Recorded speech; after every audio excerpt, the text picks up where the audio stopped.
ગમે એવો બાદશાહ હોય પૈસો, છતાં કેટલીક ચીજ એવી છે કે it cannot purchase, A purchase નહીં કરી શકે કન્ફર્મ. બટ એક તો જો પરચેસિંગ પાવર કોન્સન્ટ્રેટેડ હોવા છતાં એક ડ્રોબેક એવું છે કે ડિરેક્ટલી કાંઈ નહીં મળે. ડિરેક્ટલી કાંઈ નહીં, કાંઈ ના આપે પૈસો. ડિરેક્ટલી શું આપે? પૈસો બધું આપે. અરે ડિરેક્ટલી કાંઈ ના આપે. મને ભૂખ લાગી છે તો શું આપે? ભોજન આપે. ભોજન એટલે પૈસો ચવાય? 8 આનાના સિક્કા તગારામ નાખીને વઘારીને શાક કરીને ખાઈ જવું? સિક્કા નાખું 4 આનાના અને આમ કરું એટલે ચણા ચોરગ્રામ થાય? એનાથી હું ચણા ચોરગ્રામ લાવી શકું, પણ એને વઘારીને શાક કરીને ખાઈ ન શકાય. મને બહુ ઊંઘ આવે છે તો રૂપિયાની થપ્પી કરીને સુવાય, એનાથી ગાડલું મળે. એ ફોર્મવાળું સારામાં સારું ગાડલું મળે, ડબલ બેડ મળે, બધું મળે, પિલો મળે, બધું મળી શકે, પણ પૈસાની ગાદી ન બને. પૈસાથી ગાદી મળે. મને તરસ લાગી જો તો આમ બંડલ નીચો ટપ ટપ ટપ ટપ પીવાય નહીં. હું બોટલ પરચેસ કરું પછી પાણી પીવાય. મને જે જોઈતું હોય બધું મળે છે, પણ બધું ઇનડિરેક્ટલી મળે છે. ડિરેક્ટલી પૈસો શું આપે મને કહો? ટેન્શન, રાતના ઉજાગરા અને કોમ્પિટિટિવ સ્પર્ધા. આ સિવાય તમને શું આપે મને કહો? ડિરેક્ટલી તમને શું આપે? મને 2-4 નામ આપો કે સાહેબ મને કપડાં જોતા હોય ને તો રૂપિયા ઉડીને જતો રહું. શક્ય નથી. સાહેબ બહુ ભૂખ લાગે ને તો 2-4 નોટ ચાવી જવું, એ શક્ય નથી. બહુ તરસ લાગે તો નોટ નીચોવું બંડલ એટલે પાણી ટપકે, તો એવું નથી. સાહેબ બહુ ગરમી લાગે ને તો 1 રૂપિયા કાઢીને આમ કરું મને ઠંડક લાગે. કાંઈ નથી થતું, કાંઈ થતું જ નથી. ડિરેક્ટલી તમને પૈસા કંઈ નહીં આપી શકે. આ એક ડ્રોબેક છે. અને એના કરતાં કેટલીક ચીજ તો પરચેસ કરીને ઇનડિરેક્ટલી પણ નહીં આપી શકે. પૈસાથી નહીં, બીજા એલિમેન્ટથી તમને મળે. પૈસાદાર હોય તો પણ મળે, પણ પૈસાદાર હોવાના નાતે નહીં. પૈસા તમને ન ખરીદીને આપી શકે એવી 5 ચીજો મેં શોધી કે લગભગ એ ખરીદી નહીં શકે. લગભગ એ નહીં ખરીદી શકે. એમાં પહેલા નંબરની આઈટમ, જો આ વસ્તુ કેવી છે કે તમે ખરીદવા જાઓ, તમને મનમાં લાગે કે મારે આ વસ્તુ ખરીદવી છે, તમે ખરીદવા જાઓ, પણ એ ખરીદવાની શક્તિ પૈસા પાસે નથી. મન તો બધાને થાય કે મારે આ વસ્તુ ખરીદવી છે, પણ દરેક વ્યક્તિ એ વસ્તુને ખરીદી શકતી નથી. એટલે એને મનમાં લાગી આવે મને ગમે એટલી ઈચ્છા હોય સફરજન ખરીદવાની, સફરજનનો પરચેસિંગ પાવર પૈસામાં છે, ભાઈ પૈસા મારી પાસે હોવા જોઈએ. બીજી બાજુ ઇક્વિવેલન્ટ પાવર હોય પણ નેસેસિટી બેઝ ખરીદી હોય પાછી. એટલે purchasing power and money they are not synonymous. તમે સમજી રાખજો, બે એક જ નથી, બેમાં ફરક છે. 50 લાખ રૂપિયા તમારી પાસે છે, ભાડાના ઘરમાં રહો છો, 2 જોડી કપડાં છે, 4 જોડી કપડાં લાવવાના બાકી છે, અને 40 લાખની એક કાર મળે છે, અને તમારી પાસે 50 લાખ રૂપિયા છે, તો તમારી પાસે 40 લાખની કારનો પરચેસિંગ પાવર કહેવાય કે નહીં? તમારી પાસે પૈસા છે પણ પરચેસ નહીં કરો, તમે નહીં કરો. કારણ કે ભાઈ પેલા ઘર લેવાનું કે નહીં, સુવાનું ક્યાં? રાત્રે ગાડીમાં સુવાનું? હજી આપણે ભાડાના ઘરમાં રહીએ, 2 જોડી કપડાં ફરીએ, ડ્રાઈવર પાસે 6 જોડી કપડાં છે, અને 40 લાખની ગાડી હોય ને પછી આપણે ન ફેરવાય, પછી ડ્રાઈવરે જોઈએ. એટલે આ બધું અત્યારે ફાવે એવું નથી, તું રહેવા દે. પણ કે 50 લાખ છે, ગાડી તો 40 લાખની આવે, છતાં તમારી બીજી બધી સ્થિતિ જોતા તમારી પાસે 50 લાખ હોવા છતાં 40 લાખની ગાડીનો પરચેસિંગ પાવર નથી, એમ કહેવાય. એટલે તમે નથી જ ખરીદવાના 100%. કારણ કે બીજા સંયોગો એવા છે, ઘરમાં પ્રસંગ આવીને ઊભો છે, 30 લાખનો ખર્ચો છે, 10 લાખ છોકરાના એજ્યુકેશનમાં, 20 લાખ દીકરીના લગ્નમાં, બધું 3 મહિનામાં નાખવાનું છે, અને હાથમાં 50 લાખ છે અને 40 લાખની ગાડી મળે છે, ન લેવાય. અરે પણ 40 છે, still you do not have the purchasing power. એટલે purchasing power and money both are not synonymous. તમે સમજી રાખજો, આ પર્યાયવાચી નથી, આ બે અલગ છે. બધું કાંઈ નડે એવું ન હોય તો જ તમે લઈ શકો એવી ચીજ છે. મને મનમાં થાય કે મારે લેવું છે, માનસિક શાંતિ જોઈએ છે મને, સાહેબ માનસિક શાંતિ જોઈએ. કોઈક ભાઈ ગુજરી ગયા, એમની પ્રાર્થના સભામાં બધા ભેગા થયા, ચેમ્બર ઓફ કોમર્સના અમારા સેક્રેટરી રહ્યા છે, અમારી કાપડ બજાર માટે એમણે બહુ બધું કર્યું છે. જ્યારે સરકારની નીતિઓમાં ફરક પડ્યો અને અમારે ભોગવવાનું આવ્યું ત્યારે લીડ લઈ અને બજારનું હિત જોયું છે. અમારી વેપારી કમ્યુનિટી એમની ખૂબ ખૂબ ઋણીને આભારી રહેશે. ઈશ્વરને પ્રાર્થના એમનો આત્મા જ્યાં ગયો હોય એમને આત્માને શાંતિ આપે. એમના ઘરના વડીલ ઊભા થયા. અમારા ઘરના વડીલ તરીકે હું કહું કે હું વડીલ છું, છતાં ઘરના મોભી હતા. કુટુંબનું છત્ર છું, છતાં કહું કે અમારા આખા કુટુંબનું છત્ર હતું. હું ગામનો મુખ્ય છું, છતાં કહું કે અમારા આખા ગામવાસીઓનો આધાર હતો. એ ચાલ્યો ગયો. બસ પ્રભુને પ્રાર્થના એમના આત્માને શાંતિ આપે. એમનો દીકરો ઊભો થયો, પપ્પાના જવાથી ખાલીપો લાગે છે, આખું ઘર ખાલી થઈ ગયું લાગે છે. ઘરે આવીએ ને પપ્પા ખાલી એક હસે, અમારો થાક ઉતરી જતો. બસ પપ્પાના આત્માને શાંતિ મળે.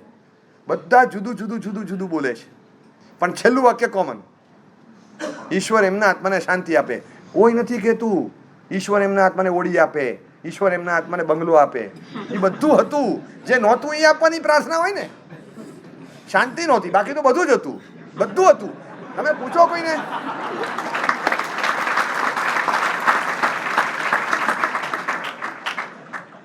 હું પાલિતાણા ડુંગર ઉતરતો હતો તો પેલા બધા માણસો હતા, પેલા વજન ઉંચકે ને ઉપરામણિયા કે. હવે બધા કાઠિયાવાડી હોય ને સ્વભાવે બોલ બચ્ચન હોય, જે ચાલે નીચેથી ચાલે, તમે ચાલતા ચાલતા જે બોલે અને એનું જે બોલવાનું હોય ને એટલું મીઠું હોય. તમે જો જેટલા ગઢવીઓ થયા બધા આ ભાષા બોલનારા અને એ પ્રદેશમાં જન્મેલા, સ્વાભાવિક એમને કમાન્ડ હોય એ ભાષા પરનો અને ગોડ ગિફ્ટેડ. એ ચાલતા ચાલતા એવી વાતો કરતા, બોલ કેમ છે, શું છે સમાચાર, કે બસ શાંતિ છે, ખાસ કઈ નહીં, શાંતિ. લે એ ઘણું કહેવાય. અમે ચાલતા હોય કોઈક નાનો બાળક હોય ને, શું ભણે છે પાઠશાળામાં, તો કે શાંતિ. નાની શાંતિ કે મોટી શાંતિ? એટલે ઓલો પાછો પૂછે કે આ નાની શાંતિ ને મોટી શાંતિ એટલે? શાંતિ શાંતિની શાંત એટલે નાની શાંતિ કહેવાય, ભો ભો ભો બી આ મોટી શાંતિ કહેવાય. અચ્છા ઠીક, એમ તો બરાબર. કેમ? કે ઘરમાં બબલ ના થાય તો નાની શાંતિ, અને જિંદગી ભર ના થાય તો મોટી શાંતિ. અમે તો એવું સમજીએ, આજનો દિવસ શાંતિથી પસાર થાય તો નાની શાંતિ, અને જિંદગી શાંતિથી જાય તો મોટી શાંતિ. અમે તો આવો અર્થ કરીએ. બોલવાનું એવું જોરદાર હોય, જબરજસ્ત. માનસિક શાંતિ બધાને જોઈએ જ. Everyone wants mental peace. પણ કોને મળે? પૈસાથી mental peace you can't purchase. અને ગેરંટી આપો કે માનસિક તણાવ, સ્ટ્રેસ, હાઇપર ટેન્શન્સ, ફ્રસ્ટ્રેશન લેવલ, ડેસ્પરેશન, આ બધું વધારે કોનામાં? વધારે કોનામાં? તો પૈસાથી આ બધું વધે છે. પૈસાથી તમે મેન્ટલ પીસ ખરીદી નથી શકતા. કારણ કે ક્યાંય કોઈ જગ્યાએ દુકાનમાં જ કે મને અડધો કિલો શાંતિ આપને જરા. પૈસાથી થોડી શાંતિ ખરીદી શકાય. વજનમાં કિલો બંધ મળતી નથી. નહીં તો આપણે પ્લાન્ટ નાખી દઈએ, આખો મેન્યુફેક્ચરિંગ કરીએ, પણ એ મળતું નથી. બધું મળે. મેં એક પ્રસંગ વાંચ્યો. 8 જણા ભેગા થયા શિકાગોમાં, દુનિયાના બાદશાહો બધા, અમેરિકાના 8 માનધાતા. હું તમને નામ આપીશ અને મને કહેજો ખાલી કે 8 જણના નામ તમે સાંભળ્યા છે કે નહીં. એ 8 જણા એવા હતા કે દુનિયા એને ઝૂકે. ધ વર્લ્ડ્સ લાર્જેસ્ટ સ્ટીલ કંપનીના પ્રેસિડેન્ટ ચાર્લ્સ સ્ક્વાબ. સેકન્ડ નંબરમાં ધ વર્લ્ડ લાર્જેસ્ટ ગેસ કંપનીના પ્રેસિડેન્ટ હાવર્ડ હોપ્સન. ત્રીજા હતા president of New York stock exchange Richard Whitney, એ ત્રીજા માણસ. ચોથા હતા president of the bank for international settlement Leon Fraser, એ ચોથી ખુરશીમાં બેઠેલા. પાંચમી ખુરશીમાં બેઠેલા હતા એ મેમ્બર ઓફ પ્રેસિડેન્ટ્સ કેબિનેટ, એવા માણસ કે કેબિનેટમાં અંદર જઈને એમની સાથે વાત કરી શકે. મિસ્ટર આલ્બર્ટ ફોલ, એમની સાથે વાતો કરી શકે કારણ કે મેમ્બર હતા પ્રેસિડેન્ટની કેબિનેટના, એટલે પહોંચેલો માણસ. છઠ્ઠો માણસ હતો the world's largest wheat speculator. ઘઉંનો સટ્ટો રમે ને, ઉથલ પાછળ મચાવી દે એકલા ઘઉંમાં. World's biggest greatest wheat speculator Arthur Cutten. સાતમો માણસ સેકન્ડ લાસ્ટ ખુરશીમાં જે બેઠેલો એ the world's greatest bear. Bull હોય એમ બેર હોય, એ એવો માણસ. એનો એ બજારમાં એન્ટ્રી લે ને એટલે ઉથલ પાથલ આખું ટેબલ ટર્ન થઈ જાય એવો માણસ. એને તમે એમ જુઓ જેમ તેજીના ખેલાડી હોય, મંદીના ખેલાડી હોય.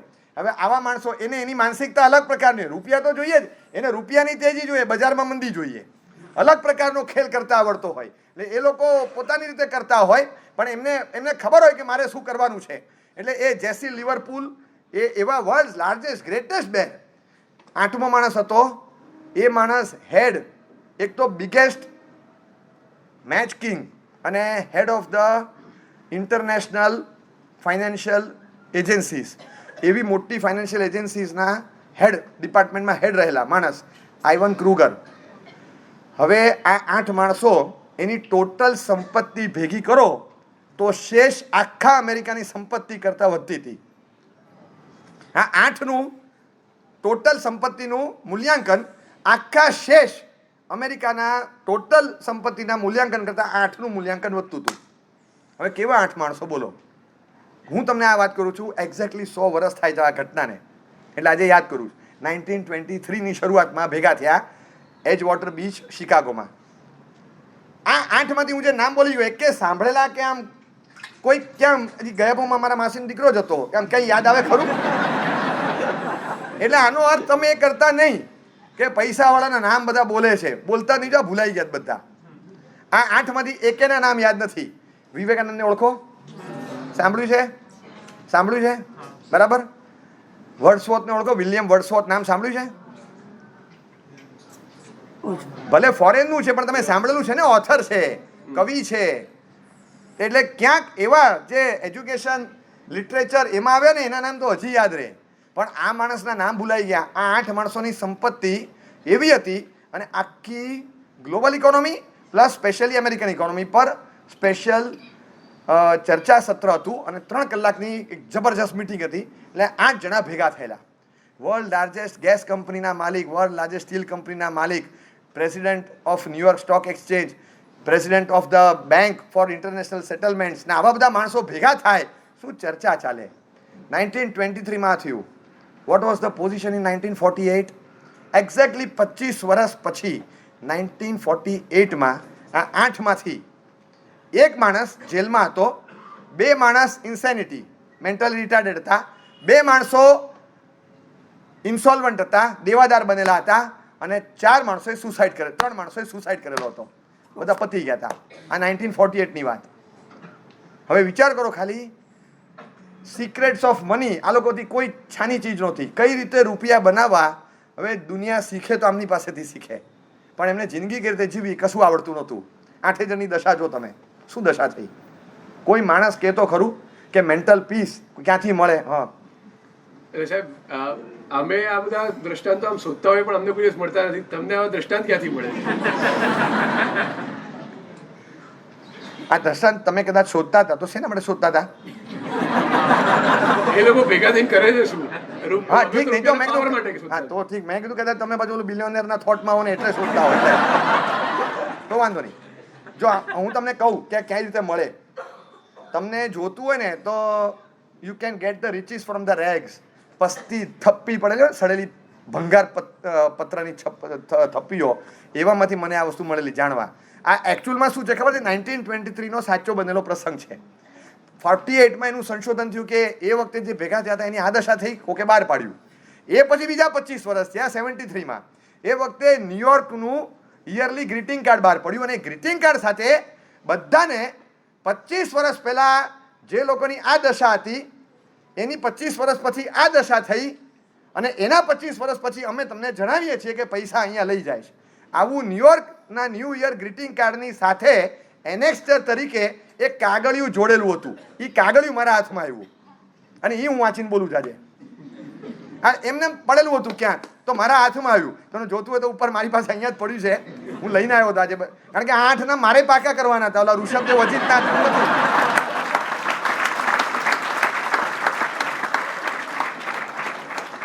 આ ગઈ 24ના નામો છે, મને મોઢે ન હોય, વર્તમાન ના હોય ને તો ભાઈ એ ફોર અદાણી, એ ફોર અંબાણી બધું મોઢે હોય આપણને, પણ ભાઈ આ તો બધા નવા નામો છે, બધા મોક્ષમાં વયા ગયા, હવે અત્યારે મોઢે ન હોય.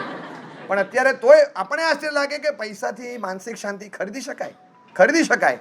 એના આધાર પર એક આખું ડેલિગેશન તૈયાર થયું અને માત્ર અમેરિકા નહીં, શ્રીમંત દેશોના બધા શ્રીમંતોને પકડ્યા હજારોની સંખ્યામાં. એ કહે છે કે અંદાજે 60થી 70,000 બહુ શ્રીમંત માણસોના લાઈફનો સ્ટડી કરી અને 3 તારણ એમણે કાઢ્યા, જબરજસ્ત તારણ. પહેલું તારણ એ છે, પૈસાને અને બુદ્ધિને કોઈ લેવા દેવા નથી. એમણે તારણ આપ્યું નંબર 1 કે there is no such connection between intellectuality and finance. આ એમનું તારણ છે. મને ખબર નથી કે દમ કેટલો, પણ એમણે આ લખ્યું કે બુદ્ધિમત્તા અને પૈસાને ખાસ કોઈ લેવા દેવા નથી. હવે કર્મના વિજ્ઞાનમાં માનતા હોય તો કે અમે તો પહેલેથી કહેતા હતા, અમે તો પહેલેથી કહેતા હતા, પણ પૈસાને અને બુદ્ધિમત્તાને કોઈ ખાસ લેવા દેવા નથી. બીજું તારણ એમણે એ આપ્યું કે પૈસા તમારા જીવનમાં પુષ્કળ વિલાસ, વ્યસન અને પાપ લાવીને મૂકી દેશે. વાઇસીસ, એમણે દોષો વાપરે છે, આપણે પાપ શબ્દ વાપરીએ, પુષ્કળ પ્રમાણમાં. ત્રીજું કારણ આપ્યું છે કે જેણે પૈસા ભેગા કર્યા એની પછીની પેઢીના જીવનમાં મોજ શોખ વિલાસ સિવાય કશું જ નથી, કોઈ સંસ્કારનો છાંટો નથી, કોઈ સિવિલાઇઝેશન જેવો પાઠ જોવા નથી મળતો એમના પછીના જનરેશનમાં. અને એ લોકો તે ડોન્ટ વેલ્યુ મની. એનું કારણ લખ્યું છે. એનું કારણ શું? તો કારણ એ કે if you don't start from the scratch, if you don't start from the scratch, you don't value money. અને એટલા જ માટે પૈસા ઊભા કર્યા પછી ત્રીજા જનરેશન સુધી લગભગ ટકતા નથી, ઉડી જ જાય વચ્ચેથી. તમે જોજો, એક સ્થિતિ સરખી ઉપર નહીં આવે પછી ત્રીજી પેઢી સુધી ટકતી નથી, કારણ કે પાછળ સ્ક્રેચમાંથી શરૂ કરીને જે ઉપર પહોંચ્યા હોય, પાછળવાળાને તો સીધી ચાંદીની ચમચી લઈને જન્મ્યા હોય, ઘૂઘરો જ રમતા હોય સોનાનો, એટલે એ લોકો વેલ્યુ ના કરે, એ લોકો ઉડાવી નાખે અને જિંદગી સફાચટ થઈ જાય. માનસિક શાંતિ માટે ઝૂરતા હતા, મરતા હતા, એક જેલમાં હોય. એમને તો છેલ્લે કીધું કે just because I can die at home, just because I can die at home, હું ઘરે છેલ્લો શ્વાસ લઈ શકું માટે મને હવે છોડો. ડૉક્ટર પણ કહે છે હવે 5-7 દિવસ, હવે છે નહીં વધારે, એ હદે શરીર ખતમ થઈ ગયું છે. છેલ્લે દયા ખાઈને ચાલુ સજામાંથી એને 5-7 દિવસ વહેલો છોડ્યો, so that he could die at peace at home. આ રીતે એની ઈચ્છા પૂરી કરી. જે Charles Schwab, international biggest steel કંપનીનો માલિક, છેલ્લા મહિનાઓથી બોરોડ મની અને દર મહિને કોક આપે એના ઘર ખર્ચના, એમાંથી ઘર ચલાવતો હતો. હું તમને 48ની વાત કરું છું, 23માં આ ચાર્લ્સ સ્ક્વાબ ક્યાં હતો અને 25 વર્ષ પછી માણસ અહીંયા છે. માનસિક શાંતિ ક્યાં રહે છે? લોકો કહે છે સાહેબ પૈસાથી સિક્યોરિટી છે. મને ખાલી એટલું કહો કે બોડીગાર્ડ અને સિક્યોરિટી ગાર્ડ કોણ રાખે? જે કે ગરીબે રાખ્યા આજ સુધી રાખ્યા? તો ઇનસિક્યોરિટીનું ફિલિંગ કોને છે? ઇનસિક્યોરિટીનું ફિલિંગ કોને છે?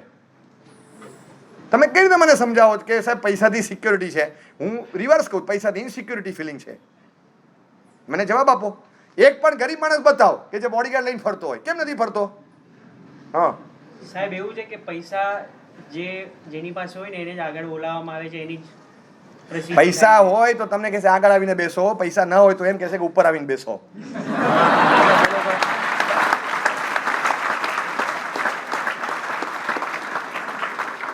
પૈસાની વેલ્યુ છે, પણ અમુક વિશેષ વેલ્યુ વાળા એન્ટર નથી થતા ત્યાં સુધી. એ આવે એટલે પૈસાને નીચે અંડર એસ્ટિમેટ કરવા પડે તમારે. પૈસાની વેલ્યુ એક લેવલ પર છે, પાછી નથી હોતી એવી. You cannot purchase affection. તમે લાગણી, લોક લાગણી નથી જીતી શકતા પૈસાથી. તમે સામ્રાજ્ય ચલાવી શકો, લોક લાગણી ના મળે, એ તો તમારા સચ્ચરિત્રથી મળે, એમને ના મળે. તમે પૈસાથી માણસ જતો હોય ને, એ માણસ જતો હોય અને અરે સાહેબ કેમ છો, અરે બોસ કેમ છો, અરે પાર્ટી કેમ છે, બોલ ભાઈ. આમ જે આમ આપણને કોઈ બોસ કહીને બોલાવે, આપણને કોઈ પાર્ટી કહીને બોલાવે, જલસો પડી જાય, મજા આવી જાય. આ રીતે કોઈ આપણને સંબોધન કરે તો ગમે, પણ એ કહેવા પૂરતું હોય. પછી આયેલા લલ્લુ માણસ છે, બાકી પાછળ જે બોલે તમે સાંભળવા જેવું હોય એ અસલી હોય. અને કોઈ સાધુ ભગવાન, સાધ્વી ભગવાન જાય, પથેડું નામી સાહેબ શાતામાં છો અને જાય પછી બહુ તપસ્વી છે, ઓળી ચાલે છે, આમ છે તેમ છે, એ પાછળ તમે બોલો. તમે જુઓ કે હંમેશા છે ને આર્ટિકલ કરતાં વધારે એનેક્સ્ચરમાં હોય. તમે સમજ્યા? હા, કહેવાય એનેક્સ્ચર, પણ એકચ્યુઅલી આર્ટિકલ કરતાં ઇટ કેરીઝ મોર વેઇટ ઘણી વાર, અને એ વસ્તુ અંદર દેખાય. તો આ ક્યાં ઓવરઓલ તમને મળે? એક માણસ છે, જે માણસ એક કંપનીમાં જોઈન થાય છે અને એ કંપનીમાં ત્યારે 40 કરોડ રૂપિયા બેંક બેલેન્સ હતું. જ્યારે કંપની છોડે છે ત્યારે કંપનીનું બેંક બેલેન્સ 47,000 કરોડ રૂપિયા છે. બરાબર છે? અને છેલ્લા 4 દિવસથી સૌથી વધારે ભાઈ ટ્રોલ થઈ ગયા. મને ખાલી એટલું કહો કે પૈસા રિસ્પેક્ટ પરચેસ કરી શકે છે? જે માણસ કંપનીમાં શું નાખ્યું છે 10-20 વર્ષમાં, જે બીસીસીઆઈ 40 કરોડમાંથી 47,000 કરોડ પર પહોંચે, જે વ્યક્તિના કારણે પાછી સરનેમ એટલી પાવરફુલ લઈને બેઠા છે.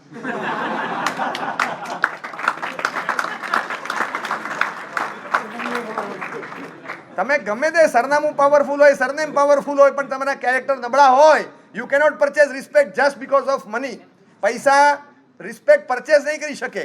પૈસાની તાકાત છે, એકવાર સલામ આપશે, પણ એ કમર્શિયલ સલામ છે, ડિવોશનલ સલામ નથી. મથેણ વંદામી આ ડિવોશનલ સલામ છે. અને બોસ બહાર નીકળે ગાડી અને પેલો કડક સલામ ભરે, સ્ટાર્ચ કરેલી સલામ, પેલો સિક્યોરિટી ગાર્ડ, એ કમર્શિયલ ખરીદેલી સલામ છે, એ પરચેસ કરેલી સલામ છે. You are purchasing respect. અને અહીંયા સાધુ મહારાજ નીકળીશ ડિમાન્ડિંગ રિસ્પેક્ટ. એ આપોઆપ અંદરથી રિસ્પેક્ટ નીકળે. ઓરિજિનલ એફેક્શન, લોક લાગણી, કે માન જે મળે છે એ પૈસાથી ખરીદી નથી શકતા. પૈસાથી નહીં મળે, પૈસાને મળશે પણ પૈસાથી નહીં મળે. એ સમજી રાખવાનું. It can not purchase affection. જેમ તમારી પાસે ગમે એવું હોય, મેન્ટલ પીસ ના મળે, એમ એફેક્શન ઇટ કેનોટ પરચેસ. એ તમે નથી ખરીદી શકતા. તમને મનમાં થાય નસીબ સારું કે પૈસા મળ્યા, પણ પૈસા નસીબ ખરીદી નથી શકતા. It cannot purchase luck. Always તમને થાય બહુ મોટા મોટા માણસો હોય ને મોટી મોટી પોસ્ટ ઉપર ઊભા રહે ત્યારે કોઈ હારતા નથી હારતા. અને કેવા મોટા માણસો, યુ કેનોટ પરચેસ લક. બહુ વખત થયો, બહુ વખત પહેલાં શરદ પવારનું નામ હતું કે કદાચ પીએમ બનશે. આ છેલ્લા 2-3 વખત પહેલાંની ચૂંટણીમાં મને હજી યાદ છે, હું રેગ્યુલર વાંચું શરદ પવારનું નામ ચર્ચાય છે. અને કોક એક જણે તો આખી એમની કુંડલી ચીતરીને ફલાદેશ આપેલો કે કન્ફર્મ એ પીએમ બને એમ છે. એમના ગ્રહ યોગ કહે છે કે એ બનશે જ, એમના ગ્રહ કહે છે. મેં કીધું આ કોને ખબર આટલું બધું ફલાદેશ છે. અને છે કાબો માણસ જે જૂના કહેવાય ને, બધા પોલિટિશિયન અલગ હોય, આ એક અલગ કક્ષા છે. આ પેલા પૂજારા સ્ટાઇલનો બેટ્સમેન છે, એટલે તમે એને જલ્દી આઉટ ના કરી શકો. એટલે તમે એ રમે તો જોવાની ભલે મજા ના આવે, પણ તમે જલ્દી વિકેટ ના લઈ શકો. હવે આ ભાઈને પીએમ બનશે અને પછી ખબર ન પડી છેલ્લે આખું શું ખેલ ફરી ગયો. એગ્રીકલ્ચર મિનિસ્ટર ત્યારે એ વખતે બનેલા, અને એ વખતે એક સ્ટેટમેન્ટ કોકે આપેલું કે ક્યાં પતા કે નસીબ કી ઘડી મેં टाइम किसने उल्टा सा सेट कर दिया, एक्चुअली पीएम लिखना था लेकिन एएम लिखा गया. બહુ સરસ લખેલું. Instead of setting PM, someone has set AM. આ ભૂલ ભોગવવી પડી બચારાએ. 10 PM લખ્યું હોત તો PM થાય, 10 AM લખ્યું તો એગ્રીકલ્ચર મિનિસ્ટર થાય ને શું થાય બિચારું કે ટાઈમ કી ઘડી મેં કિસને ગલતી कर दी पता नहीं चला. બહુ સરસ છે. तकदीर की घड़ी में किसने टाइम सेट करने में गलती कर दी पता नहीं चला, पीएम की जगह पर एम सेट हो गया. अरे આ યુ કેનોટ પરચેસ લક. તમે બધું જ કર્યું, પરફોર્મન્સ, મહેનત, બધું કર્યું, પણ ન થયું, ન થઈ શક્યું. 1986 થી બીજેપી લાઇટમાં આવવાનું શરૂ થયું. 2 સીટ, 4 સીટ, 6 સીટ, 7 સીટ. લોકસભામાં પરફોર્મન્સ તમે જોજો, 2000 પહેલાંનો બીજેપી પાસે અપક્ષો જેટલી સીટ નહોતી. અને મને યાદ છે કે 4 કે 7 સિંગલ ડિજિટમાં હતી સીટ્સ. એના પછીની નેક્સ્ટ પાર્લામેન્ટરી ચુનાવમાં 186 સીટ લાવ્યું. અને એ આખો શ્રેય લાલકૃષ્ણજીને જાય. અડવાણીએ આખી જે રથયાત્રાઓ કાઢેલી કન્યાકુમારી ક્યાં સુધી, 90s થી એમનો મહેનત ચાલતી હતી. 90s થી જબરજસ્ત મહેનત હતી, જબરજસ્ત મહેનત. એટલે કરવત લઈ લાકડા કાપવાના અને ખુરશીના માપ લઈ અને વ્યવસ્થિત લાકડા કાપતા હતા. એ પછી 2000ની સાલની એ ચુનાવ જે 2003નો કે આવ્યો, એ વખતે ખીલીઓ મારી આમ ને સીટ ને પાયા ને બધું ઘડી અને ખુરશી તૈયાર કરી. પછી 2008માં આખું પાલિશ ને વાર્નિશ ને બધું લાવી બધું ઘસી નાખ્યું. અને 2013માં બધું મૂકવા ગયા એટલી વારમાં કોક બેસી ગયું.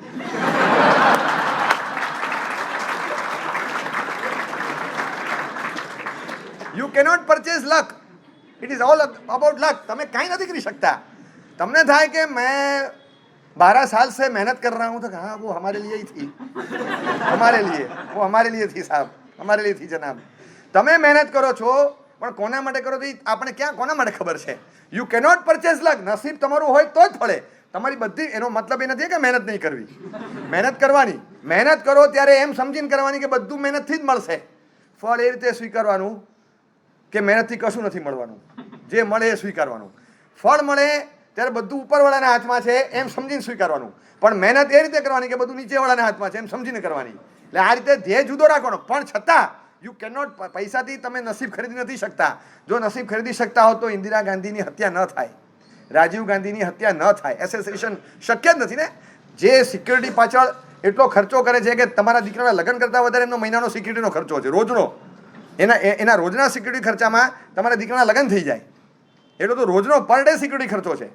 અને આ ખર્ચા કરવા પછી પણ તમે પૈસાથી સિક્યુરિટી ન ખરીદી શક્યા. પૈસા કહી દે છે કે we can buy and provide security guards, not security. અમે સિક્યોરિટી ગાર્ડ આપી શકીએ, સિક્યોરિટી આપવાની અમારી તાકાત નથી. બિકોઝ એ લક નામની વિન્ડોમાંથી પરચેસ કરવાનો હોય છે અને એ અમારા જ્યુરિસ્ડિક્શનમાં નથી. નસીબની વિન્ડો જુદી છે, આ પૈસાની વિન્ડોની વાત ચાલે છે. You cannot purchase luck, so no security. અને સિક્યોરિટી માટે પૈસા હોય પણ ઇનસિક્યુરિટી સૌથી વધારે ફીલ કોણ કરે છે? ક્યાં કેટલી જગ્યાએ તમે જુઓ, કેટલી બધી જગ્યાએ તમને લાગે કે આ પરચેસ નથી કરી શકાતું. You cannot purchase luck, you cannot purchase affection, you cannot purchase mental peace, you cannot purchase ethical behaviour. કોઈક માણસ સાચો નીકળ્યો ને એ કે હું પૈસા નહીં ખાઉં. અરે યાર આ મુશ્કેલી છે. એક તો કેસ ચાલે છે, અરે યાર મુશ્કેલી શું છે યાર. એક તો જજ પણ પાછા યાર બહુ એથિકલ છે, મુશ્કેલી થઈ ગઈ છે. કોઈ જજ જો એથિકલ હોય ને તો તમારી મુશ્કેલી વધી ગઈ.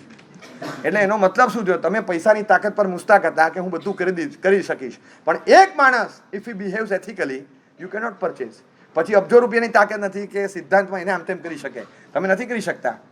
એટલે પૈસાથી નથી તમારામાં એથિકલ બિહેવિયર આવતો, અને જે એથિકલ બિહેવિયરમાં સ્ટ્રોંગ છે, ફાઉન્ડેશન એના મજબૂત છે, તો તમે એને પરચેસ નથી કરી શકતા. Because he is rooted, A grounded છે અને મજબૂત છે, એના મૂળિયા મજબૂત છે, એને તમે ખસેડી નથી શકતા. એ મજબૂત છે તો એને તમે કાંઈ નહીં કરી શકો. પૈસાથી તમને એમ લાગે કે હવે મરવાના દિવસો આવી ગયા, ડૉક્ટર કહે છે બસ છેલ્લું અઠવાડિયું, કે ડૉક્ટર સાહેબ 3 મહિના ખેંચી કાઢો ને જે ખર્ચો થાય આપી દઈશ, કારણ કે શું મારા દીકરાના લગ્ન આવે 2 મહિના પછી. તો કે બધી વાત બરાબર, પણ સાહેબ મારે એમાં તો હાજર એમાં તો 3 મહિનાનો 85 વર્ષ જીવો છું, 3 મહિનામાં શું ફરક પડે? તમારે જે લેવા લઈ લેજો ને. એટલે પૈસાથી ટાઈમ નથી ખરીદી શકાતો સાહેબ. તમને એમ થાય કે 85 વર્ષ એ તમારા આયુષ્યના હતા ભોગવ્યા, યુ કેનોટ પરચેસ ટાઈમ. તમે ટાઈમ પરચેસ નથી કરી શકતા સાહેબ. નહીં તો પછી આ JEEની એક્ઝામમાં 720 માર્કનું લખવાનું હતું, બધાને અડધો કલાક ઓછો પડે. બધા પૈસા પીને અડધો કલાક એક્સ્ટ્રા ના ખરીદી લે, એ શાંતિથી વિચારીને જવાબ લખવાના. શું કરવા ઉતાવળે જવાબ લખે? શાંતિથી સેન્ટર પર એક્ઝામ વાળા ટાઈમ પરચેસ કરે ને. પછી એ કે મહેનત કરવા કરતાં ટાઈમ પરચેસ કરો સારો. ત્યાં જ બેઠા વાંચું, ત્યાં જ બેઠા તૈયાર કરશું, ત્યાં જ બેઠા લખશું. શાંતિથી રિઝલ્ટ આવે ત્યાં સુધીનું ટાઈમ પરચેસ કરે. પૈસાની ક્યાં તંગી છે? પૈસા ટાઈમ પરચેસ નથી કરી શકતા, એફેક્શન ન ખરીદી શકે. It cannot purchase ethical behaviour of someone.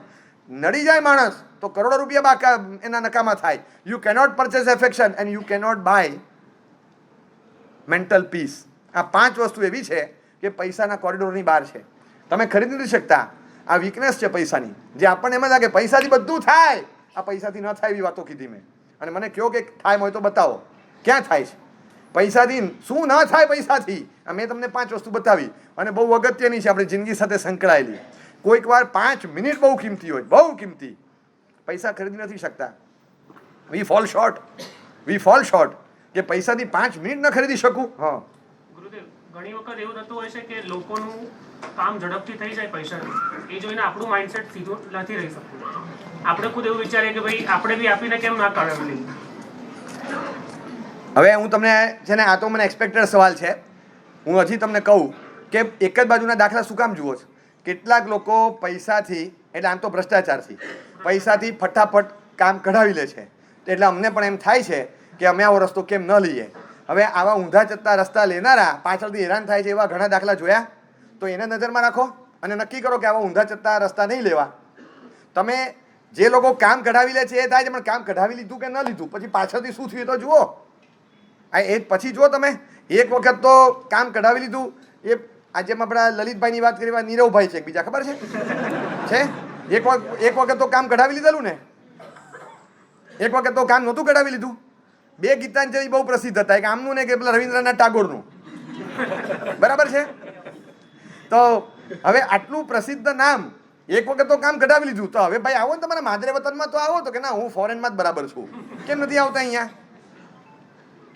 તમે સમજી શકો કે અહીંયા આવવાના ટિકિટના પૈસા નથી એમ નહીં, તેવડ નથી હોતી કે તમારી ધરતી પર તમે પગ મૂકી શકો. તમારે તમારી ધરતી પર પગ મૂકતા પહેલાં વિચાર કરવો પડે. તો એવું તમે શું કર્યું? કામ કઢાવતા આવડે, 1 મિનિટમાં કામ પતી ગયું છે, 10 વર્ષે થાય એવો લાભ તમને 10 દિવસમાં કે 10 કલાકમાં થઈ જાય. પણ પછી શું? અને એ પછી 20 વર્ષ ખાલી પેલી મલમપટ્ટીને મરામત કરાવવામાં જ કાઢવાની. તો પછી જો એવું ફાસ્ટ ડ્રાઇવિંગ કરી અને વિજેતા બનવું અને ગાડી ઠોકીને પછી 20 વર્ષ આમાં કરવું. કોઈક ભાઈ પૂછે વેકેશનમાં શું કર્યું 1 મહિના? 1 મહિનામાં પહેલા દિવસે હોર્સ રાઇડિંગ, પછી 29 દિવસ આરામ. તો આવું હોર્સ રાઇડિંગ ના કરાય, સમજ્યા તમે? આવું હોર્સ રાઇડિંગ ના કરાય. પહેલા દિવસે જલસો પડી જાય, પણ પછી 29 દિવસ પ્લાસ્ટરમાં હુઈ રહેવાનું હોય, તો એવું હોર્સ રાઇડિંગ નકામું છે. પાછળથી શું થાય એ પણ જુઓ સાથે. 5 વસ્તુ એવી છે પૈસા પરચેસ નથી કરી શકતા, એને કવરેજની બહાર છે.